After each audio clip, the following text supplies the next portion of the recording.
En la modernidad se acentúa el gusto por el viaje, por el desplazamiento, por ver qué hay más allá del horizonte cercano de nuestra aldea. Porque a partir del siglo XVII tenemos los grandes ciclos expedicionarios de los países peninsulares, fundamentalmente, e insulares, ¿verdad? De los países peninsulares me refiero a España y Portugal, que van a salir del Mare Nostrum y se van a derramar por las costas africanas en busca de la tierra de las especias en la India. Un camino que pronto va a ser seguido por holandeses y posteriormente por Gran Bretaña, ¿verdad? Que en el correr de esos siglo XVII, siglo XVIII, van a convertir el viaje fuera de los ámbitos europeos en algo bastante presente en la vida en la vida cotidiana de la gente, ¿verdad? Eh, el- y acá, a fines del siglo XVII, va a aparecer el origen del turismo contemporáneo, el origen más próximo, ¿verdad? Más directo que nosotros podemos señalar del turismo nuestro, que es una costumbre que se establece en Inglaterra para los jóvenes de clase aristocrática que terminan sus estudios. Son jóvenes que están llamados a dirigir los destinos de una Inglaterra que se va convirtiendo en un gran imperio, con grandes propiedades y con grandes territorios en ultramar, y que necesita una clase alta con mucho don de gentes y con mucho conocimiento de cómo es la estructura del mundo, no solo de la Inglaterra insular, sino también del resto de ese mundo en el cual a partir de ahora Inglaterra va a ser un jugador global y de primera importancia. Esta costumbre se denominó Grand Tour, ¿verdad? Nombre francés, porque para los ingleses lo francés seguía siendo lo culturalmente valioso. Grand Tour.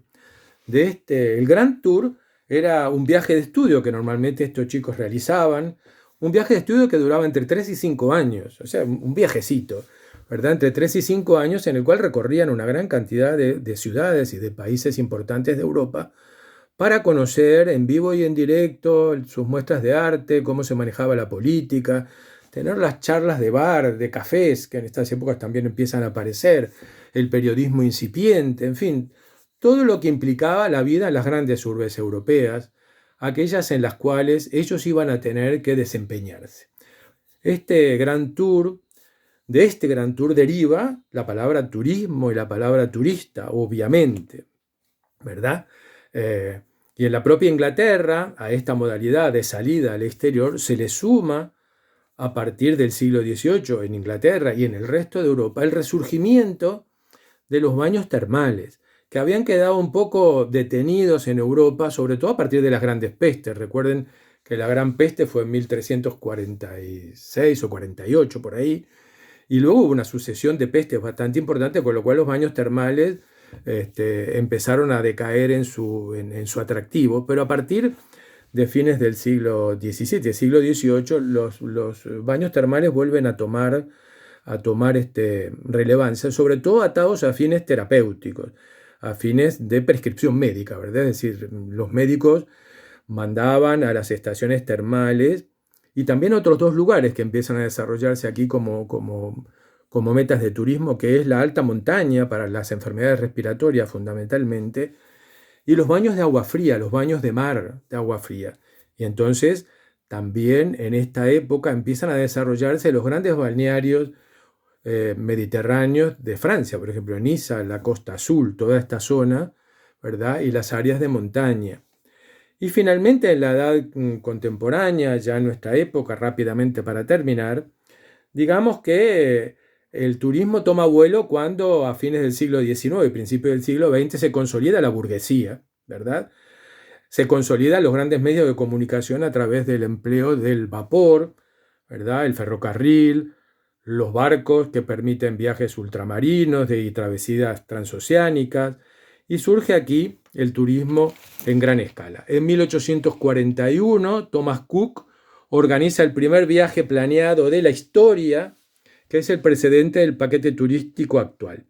En 1851, él y su hijo abren la primera agencia de viaje del mundo, que se llamó Thomas Cook and Son. Del otro lado del océano, en 1850, Henry Wells y William Fargo crean American Express, que se dedica primero al transporte de mercancías, pero más tarde se convierte en una de las principales agencias de viaje turístico. Finalmente, y su importancia, la de la Wells Fargo, es fundamental, porque son los que asocian al turismo los sistemas de financiación y sobre todo la emisión de cheques de viaje, los famosos travelers check, que muchos de nosotros hemos usado al principio de nuestros periplos turísticos antes de que existiera el plástico, ¿verdad? Que permite el movimiento con seguridad de los viajeros con elementos de tipo financiero. Y finalmente, en 1867, esta gente inventa algo fundamental para el desarrollo del turismo, que es el voucher. Ese papelito con el cual nosotros vamos a un hotel o nos subimos a un ómnibus para hacer una excursión o a un barco o a cualquier lado, y que implica un contrato prepago que nosotros pagamos en el lugar de origen y que en destino un hotel o una agencia de viajes nos va a aceptar como si fuera plata contante y sonante. Y finalmente, el último elemento para terminar, recordar que aparece también en la época esta, fines del 18, comienzos del 19, fines del 19, comienzos del 20, básicamente, aparece la gran hotelería, la hotelería moderna, de la mano de alguien cuyo nombre no sé, es muy conocido, que es César Ritz, que convierte a la hotelería en hotelería de primera. Es el primero que, por ejemplo, introduce los baños en las habitaciones. Hasta ese momento los baños no estaban en las habitaciones. Como todavía si íbamos, por lo menos hace unas décadas, a París, nos encontrábamos más de un hotel que todavía tenía esa característica. Para tener un dato, en 1914, al inicio de la Primera Guerra Mundial, había en Europa en ese momento 150.000 turistas americanos. Muy bien, vamos a dejar aquí y el martes que viene vamos a seguir con el desarrollo de estos elementos porque me interesa traerlo a territorio nacional. Así que vamos a ver cómo el tema del ocio y varias cosas interesantes que tienen que ver con esto se desarrollan en nuestro país. Bueno, espero que pasen una linda semana.